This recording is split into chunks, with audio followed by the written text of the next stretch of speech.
Nyadar nggak sih kenapa kayaknya TikTok itu jago banget buat bikin orang beli sampai iya kayak dicekal terus gitu. Nah di sini kita mau bahas nih kayak apa sih yang bikin kayak TikTok itu punya pengaruh besar buat bikin orang buat belanja? Karena lo tau nggak sih ternyata waktu kemarin TikTok Shop tutup, bahkan ya maksudnya gue sempat ngobrol sama dari e-commerce lain, pihak-pihak e-commerce lain, justru mereka ngerasa harusnya langsung mereka naik ketika TikTok Shop tutup karena kan logikanya pindah, tapi ternyata tidak pindah, alias orangnya tidak belanja.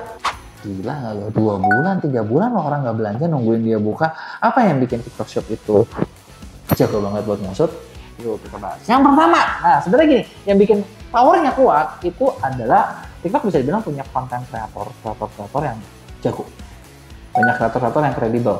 Jadi kayak mereka tuh merubah bener-bener para influencer, para orang-orang yang suka sharing di sosmed, yang tadinya mungkin cuman kalau mereka cari duit cuma lewat endorsan, menjadi beneran bisnis. Dengan cara apa ya? Afiliator.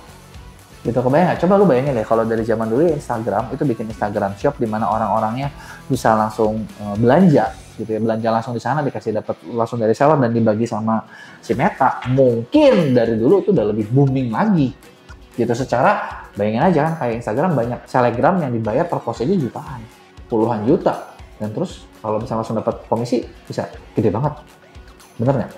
Nah ini yang pertama gitu, karena kenapa? Karena gini, orang itu kadang udah bosan dengan iklan yang gitu-gitu lagi, bener nggak? Iklan dari brand yang mau sekreatif apapun kadang membosankan. Dan orang tuh kayak lebih ngerasa percaya sama orang yang dianggap dekat, bener nggak sih? Coba kayak gini deh, gue mau nanya sama kalian. Kalau kalian beli barang lebih percaya sama orang yang nggak dikenal, atau mungkin orang yang kalian sedang lihat?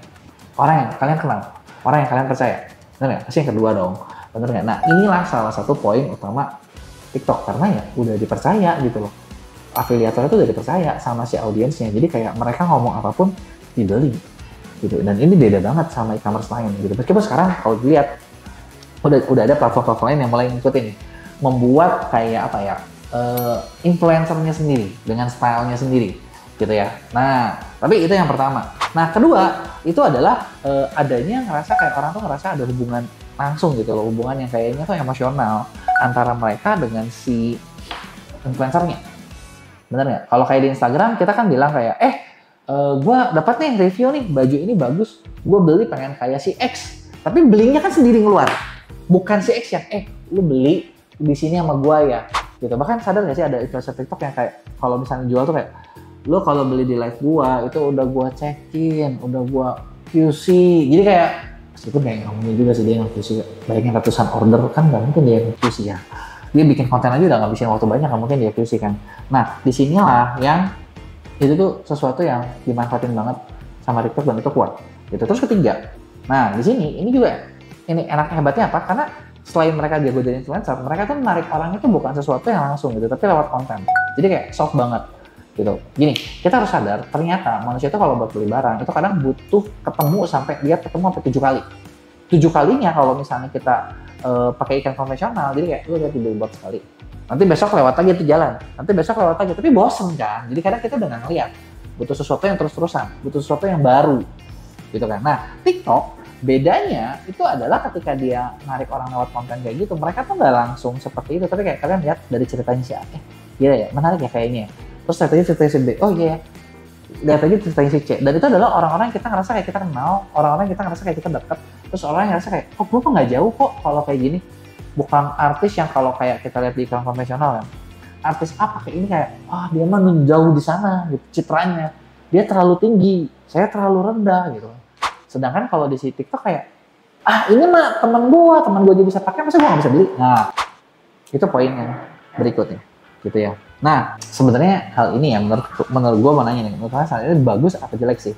Karena sebenarnya bisa dibilang dengan kayak gini, ya pembeli juga sebagai pembeli kita sehari-hari loh. Kenapa? Karena dipaksa bener-bener buat konsumtif banget.